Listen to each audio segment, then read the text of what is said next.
Hi, this is Marcy Bullock with part three of grad school. Ooh, there's a lot to learn. So, how can I finance a graduate program? This is a really big concern. And I want to remind you that when you're going into a research scholar PhD program, many students get assistantships. This is a surprise to a lot of people I talk to. They say, wait, they pay you to go to grad school? And the answer is yes.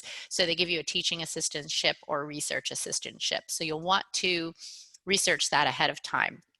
Also, there are opportunities for loans and grants, so you want to check with financial aid just like you normally would as an undergraduate student. Some students also work while they're in grad school, although it's harder to do that in a part-time job, internship, or co-op, but that's an option.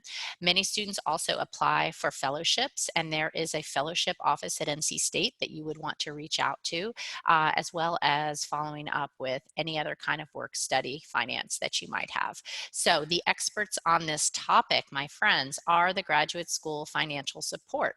So keep that in mind that this is the office that you will want to check off with, and it tells you all about what they offer. So grad.ncsu.edu, and you'll be able to find all of these links about financing your graduate program.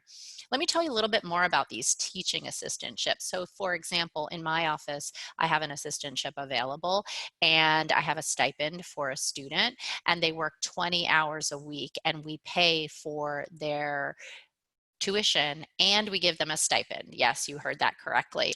That happens in many different departments. It happens in the sciences, it happens in the humanities, and those are the ones that I know the most about. Those stipends can be anywhere. There's a big range, but you don't make a ton of money, but you definitely are able to survive. That's why they call it a starving graduate student.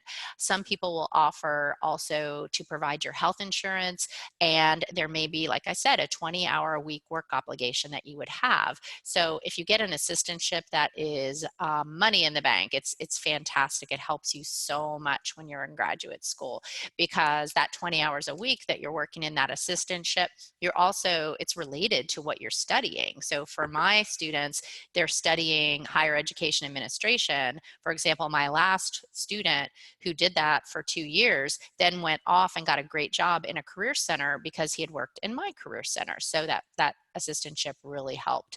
Fellowships, grants, scholarships are awards to you. And that's why you want to check directly with financial aid and the fellowship office on those, because you do not have to pay those back, which is fantastic.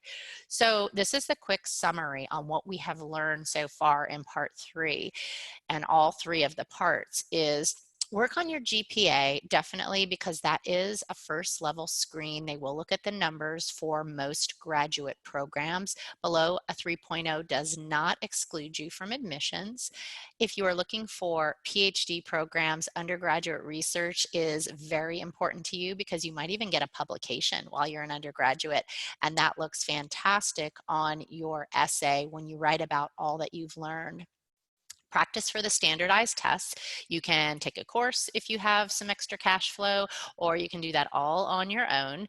And usually you're taking the test directly on the computer. So that is, get your test scores right away and you find out if you need to take it again. Make sure you have relationships with people who can support you. Those letters go a long, long way.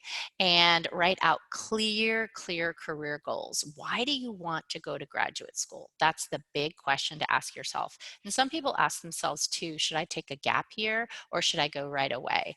I personally took a gap year before going on for my master's degree in counseling.